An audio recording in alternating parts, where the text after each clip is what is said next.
40일 만에 전격 등장한 김정은 과연 어떤 의도를 갖고 나타난 걸까요? 서경석 목사, 전옥현 전 국정원 제1차장과 함께 이야기 나눠보겠습니다. 안녕하십니까, 목사님? 네, 안녕하세요. 네. 네. 자, 저희 채널 A에서 김정은 잠적 첫 보도를 했거든요. 단독 보도를 했는데 이제 40일 만에 드디어 김정은이 등장을 했습니다. 아, 근데 좀 약간 놀라웠던 거는 지팡이를 짚고 얼굴도 약간 분 상태로 나타났어요. 아직 완쾌되지는 않은 상황인 것 같은데 나왔습니다. 시점이 좀 약간, 그죠? 어떻게 보셨습니까? 뭐 여러 가지로 이제 해석될 수가 있는데 네. 일단 이제 북한 내부적으로 보면 네. 이 김정은에 대한 그런 그 중심으로 한 네. 체제 결속력을 다시 한번 조일 필요가 있다. 네. 지나치게 장기화될 경우에 네. 여러 가지 이제 뭐 그 자기 뭐 할아버지, 아버지 뭐 다 동원해 가지고 네. 이런 그 이미지 정치를 하지만 이거 네. 가지고는 한계가 있지 않겠느냐 네. 이런 이제 우려가 있을 수가 있고. 그 다음에 이제 대외적으로도 네. 여러 가지 설들이 많이 나오지 않습니까? 네. 심지어 정신병자설까지 나오거든요.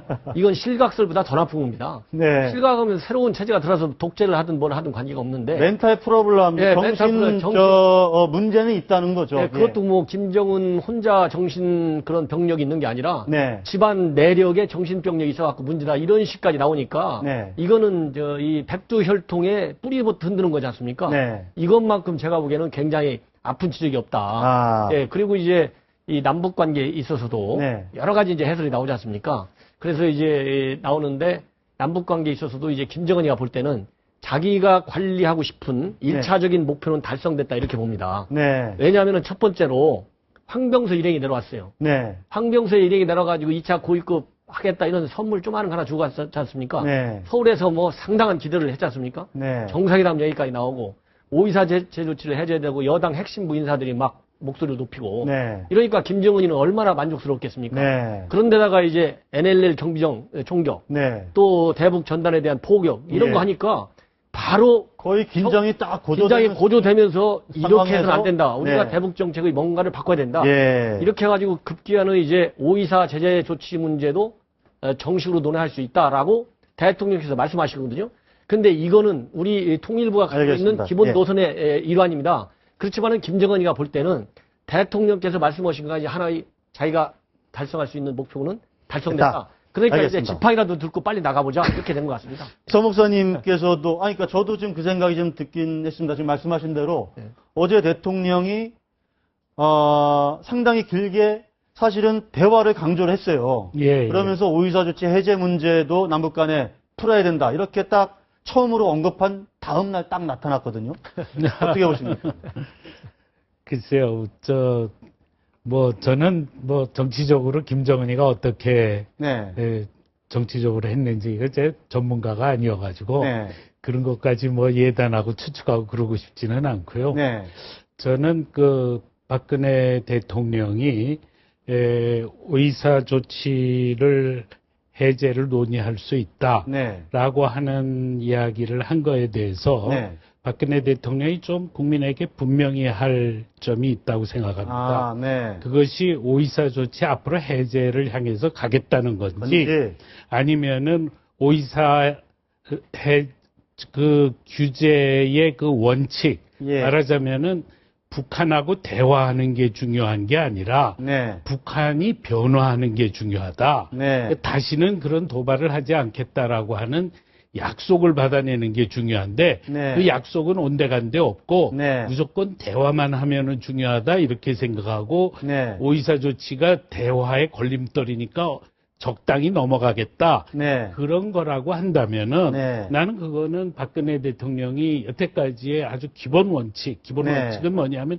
변화가 중요하다는 거거든요. 네. 그거를 포기한 것처럼 보이면 저는 안 된다고 생각합니다. 그런 어떤 느낌이 좀 든다는 말씀이시죠? 그렇게 보여지는 면이 있기 때문에 네. 우리가 이 부분에 대해서 저는 대통령한테 얘기하고 싶은 게는 우리가 북과 만나서 네. 우리의 입장을 분명하게 설명을 하고 당신네들의 변화를 촉구하고 네. 그것을 위한 고위급 회담이 돼야 된다. 네. 얼렁뚱땅 넘어가는 고위급 회담이 돼서는 안 된다. 네. 저는 그 점을 지적하고 싶습니다. 우리 네. 전 차장님은 준 목사님 말씀 어떻게 해요? 예, 아주 굉장히 좋은 말씀입니다. 왜냐하면은 제가 말씀드린 대로 김정은이가 이번에 이 지팡이를 짚고 나온 걸 보면 네. 굉장히 치밀하게 네. 특히 대남 전략과 관련해서는 굉장히 치밀하게 2번, 3번 점검해서 나오는 일련의 연속된 행동의 일환이다. 네. 그렇다고 본다면은 제가 보기에는 5.24 제재 조치 문제에 대해서 네. 대통령이 유인을 하기 위해서 네. 지금 우리 서 목사님께서 좋은 말씀 하셨는데 장기적으로 북한을 변화하기 위해서는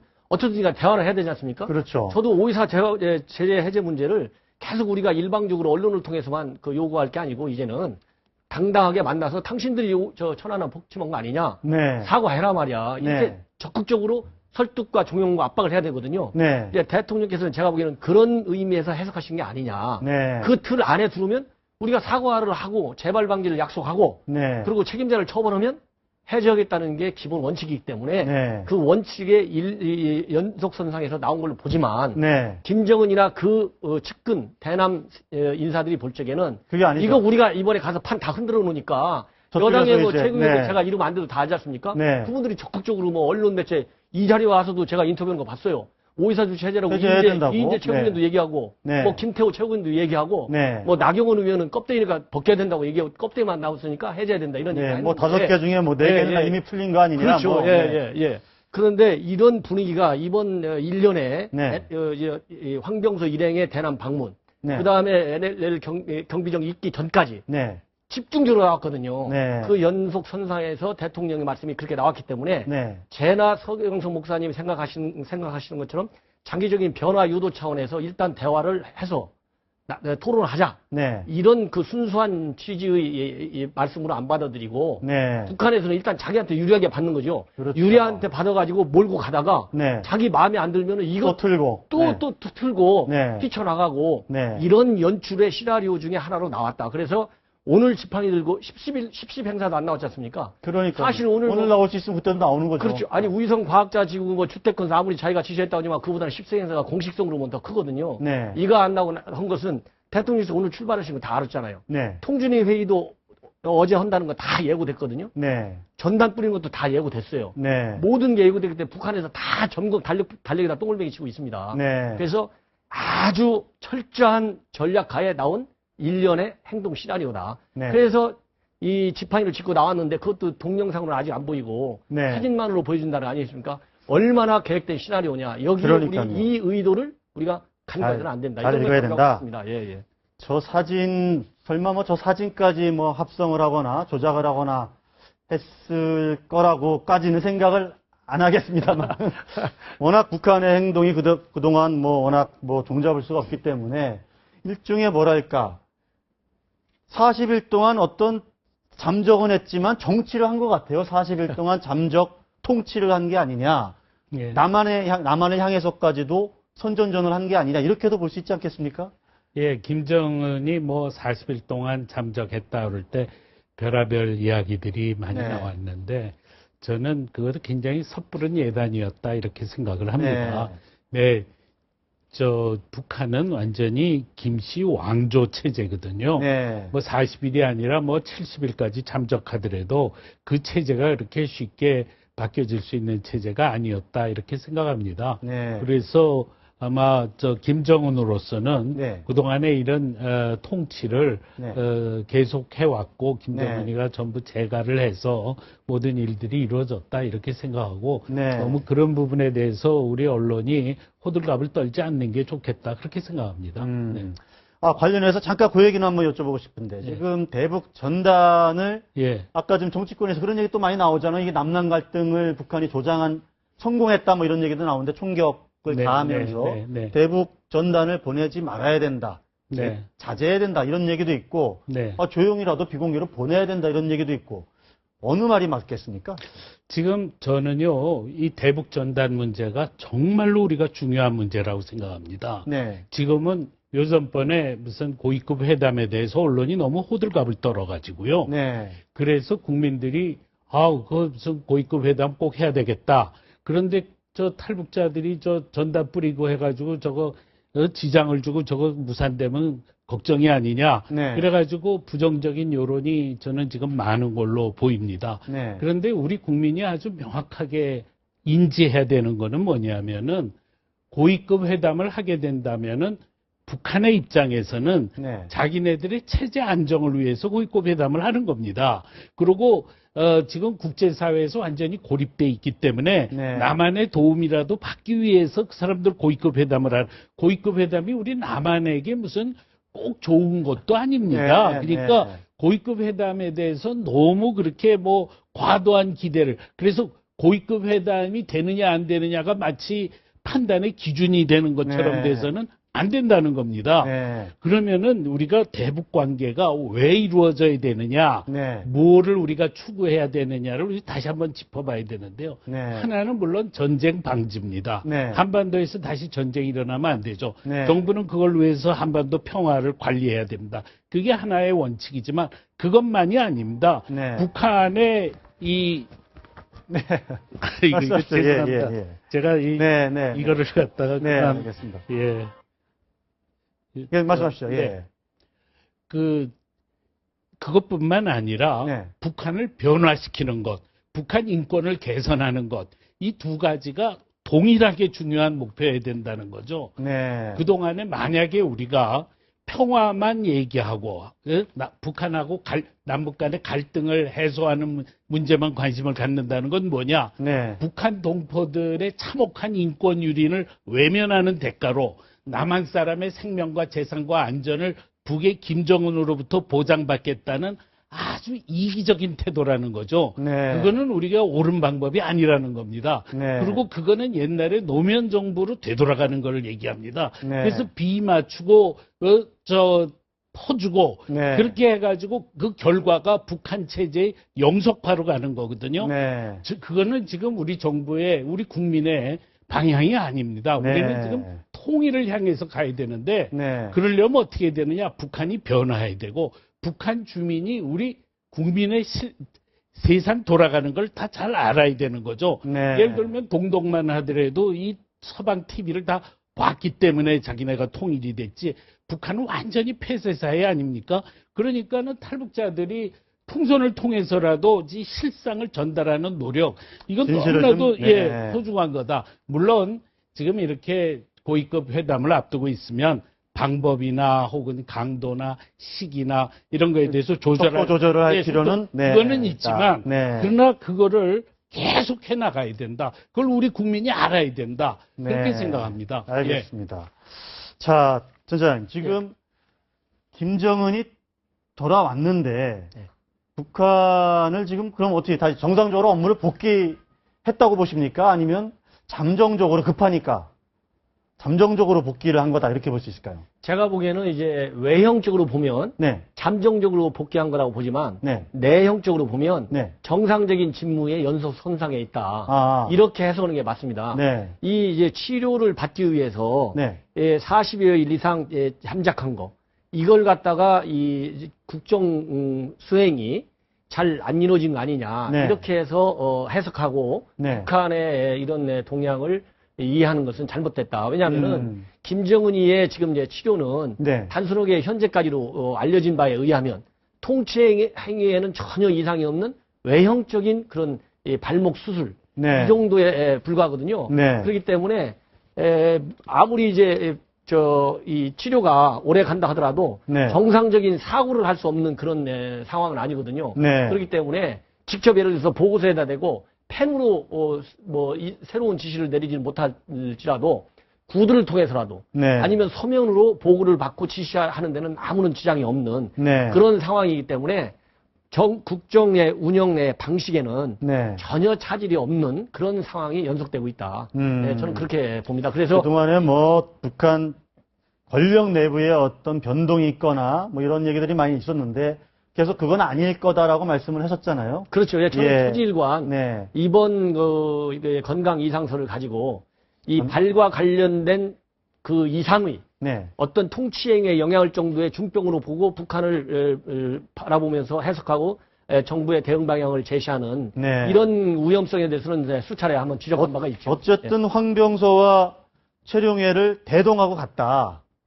이 얘기는 뭐 황병서 최룡해가 무슨 쿠데타를 일으키네, 뭐 가택 연금을 해내. 말도 안 되는 거다. 이거를 만천하에 한번 알리겠다. 이런 의도가 네. 알려 있다. 뭐 이렇게 예. 볼 수 있겠죠. 네. 예. 뭐 김정은으로서는 당연히 네. 빨리 정상으로 복귀를 해야죠. 그러니까 나는 정상으로 복귀한 이유가 뭐냐 이것도 따지는 것도 맞지 않다고 생각합니다. 네. 당연히 정상으로 복귀하겠죠. 네. 네. 그러니까 이제 장소만 예를 들자면 이제 김정은이가 통상적으로 이제 근무하는 예를 들어서 우리 대통령께서는 항상 청와대에서 직무를 보지 않습니까? 그렇죠. 그런데 이제 김정은이 같은 경우는 당 중앙위 청사 그 항상 거기는 신년사 집무실은 거기고. 집무실 신년사 할 때 맨날 그 북한 그 인공기 걸려갖고 이렇게 펄럭펄럭 날리는 그 건물 거기서 통상적으로 직무를 하는 거거든요.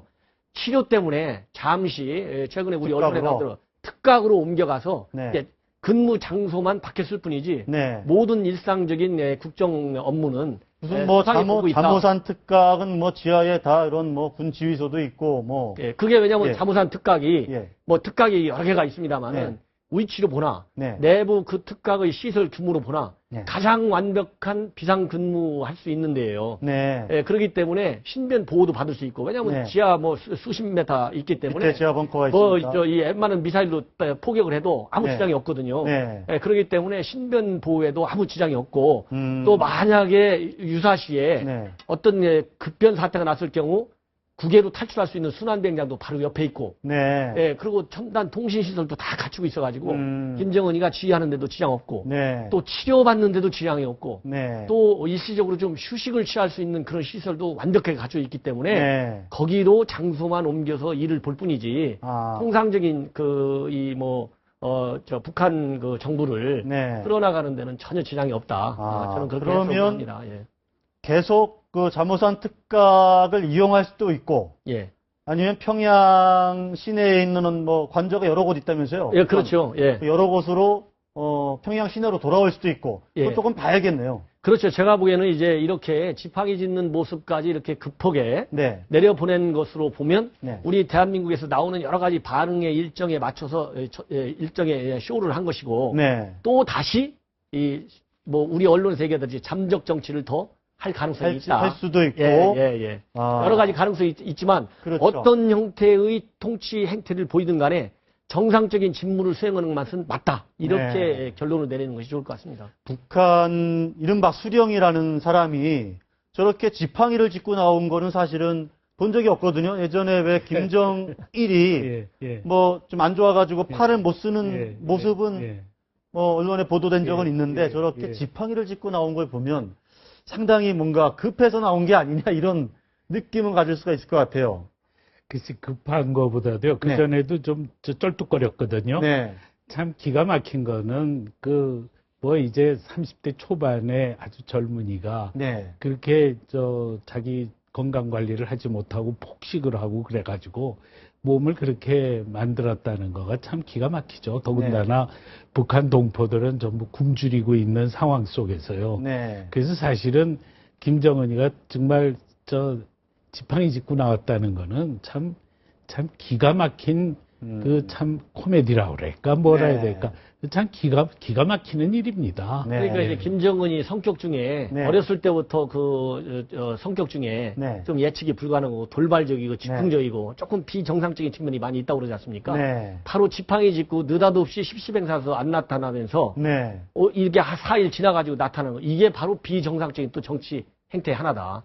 이 기형 정치인이죠. 아. 그러니까 우리가 참 분석하고 판단하는데 굉장히 어려움을 겪는 거고 근데 그러다 보니까 뭔가- 우리가 자꾸 분석을 하게 되다 보니까 엉뚱한 방향으로까지 분석이 나가가지고 네. 김정은이가 놀래갖고 다시 지팡이 짚게 나오는 이런 불상사가 계속되는 게 아닌가 싶습니다. 우리 종편 영향이 바로 커요. 그래서 제가 보기에는. 그러니까 저희가 아주 네. 정확하게 좀 분석을 쫙 하고 이렇게 있다. 너무 철저하게 분석을 하니까 하나하나 지나치게 분석하니까 김정은이가 생각할 이 젊은 지도자가 생각할 때 불안하기도 하고 야 내가 지팡이라도 한번 짚고 나가볼까 이거 얼마나 우리가 보기에는 비정상인데 내가 나가볼까 할 때 나가지 마시오 할 사람이 없잖아요. 네. 아니 나가시죠. 아무리 봐도 좀 이상하니까 우선 사진 찍어 한번 내보냅시다. 네. 너무 동영상을 좀- 복잡하게 분석을 하면 실수를 하게 된다. 네. 특히 북한 문제에서는. 네. 북한 문제에서는요, 전문가들이 실수를 많이 해요. 너무 서방의 과학적인 분석 방법. 상식적 방식으로는 도저히 해서 안 되는 거죠. 그렇죠. 우리 앵커님도 정치학 공부하셨잖아요. 네. 네. 정치학 공부하시는 것 같고 북한 정치 분석해 보십시오. 다 틀린 결론 나옵니다. 그렇죠. 네. 그래서 이렇게 틀린 결론 중에 하나 나온 게 지팡이 짚고 사진 찍어서 내보내는 거예요. 아니, 나올 바에는 지팡이 짚고 걸어가는 걸 내보내지. 근데 왜 결과적으로 사진을 보내갖고 이렇게 복잡하게 만드냐 이거죠. 결과적으로 보면 딱 40일에 맞춰서 딱 나온 게 뭐 타이밍은 되게 절묘한 거 아닌가 이런 느낌도 좀 들거든요. 오늘 또 그러니까 대통령까지 예. 저 아셈 출국하는 날이거든요. 그러니까 지금 우리가 토론하는 거 아니겠습니까? 정상적인 사람 입장에서는 우리가 분석을 해야 돼요. 네. 그런데 이제 김정은 그런 여러 가지 백그라운드를 보면 비정상적인 측면이 너무 많기 때문에 우리가 정상적인 분석의 변수를 갖다 들이대고 분석하면 네. 결론이 엉뚱하게 나와요. 네. 예를 들자면 김일성이가 죽었을 때 네. 95년도 6년도에 북한 정부 붕괴론이 네. 전 세계 전문가들 중에 90%가 붕괴론이었어요. 붕괴 가능성이 있다. 네. 제가 그때 붕괴 안 한다고 일부러 토론을 하기 위해서 밥 먹으면서 얘기하지 않습니까? 네. 저를 한 2시간, 3시간 붙잡고 저 설득했어요. 네. 붕괴하니까 붕괴 대책 세우라고. 네. 지금 95년도, 6년도 기준으로 20년 다 됐지 않습니까? 네. 그 전문가들은 저보다 100배 이상의 정말 전문적인 학식과 네. 경험을 가지고 있거든요. 예. 그분들이 틀리지 않습니까? 예. 자, 어쨌든 김정은이 나왔고, 뭐랄까, 박근혜 대통령과 김정은이 한번 어떤 관계를 거치든 한번 만날 가능성에 대한 얘기들도 좀 나오고 있는데, 예. 특히 내년 3년 차쯤에 한번 만날 거 아니냐? 예. 어떤 전제 조건들이 반드시 필요하다고 보십니까? 마지막으로 좀 정리해 주시죠. 예. 지금, 저는 지금 고위급 회담이냐 정상회담이냐 뭐 네. 이렇게 얘기가 나오는데 정상회담은 아니라고 생각합니다. 네. 정상회담은 북한이 우리가 바라는 방향으로 가가지고 네. 뭔가 큰 변화를 만들어낼 때 정상회담이 있는 거지. 네. 지금은 우리가 북한을 설득하는 회담이다. 그렇게 생각을 합니다. 네. 그리고 정부는 이때 무슨 무언가를 성과를 내려고 애를 써서는 안 된다고 생각합니다. 네. 그게 아니라 가장 중요한 거는 북한의 변화다. 네. 이게 무슨 정상회담이 성사되느냐 안 되느냐 고위급 회담이 잘 되냐 안 되냐 평화는 좋은 거고 긴장은 나쁜 거다. 그게 아니라 네. 북한이 변화되면 좋은 거고 변화가 네. 안 되면 나쁜 겁니다. 네. 그리고 북한을 변화시키기 위해서는 일정한 정도의 긴장이 계속 유지될 수도 있습니다. 네. 긴장이 오히려 북한을 변화시킬 수도 있습니다. 네. 그렇기 때문에 정부가 굉장히 의연하게 그리고 북한을 변화시켜서 궁극적으로 통일을 실현하는 것이 우리 한국의 목표다. 네. 라는 대원칙에 아주 명확하게 서서 제발 호들갑 떨지 않았으면 좋겠다. 그거를 알겠습니다. 저는 주문하고 싶습니다. 알겠습니다. 오늘 말씀 여기까지 듣도록 하겠습니다. 말씀 잘 들었습니다.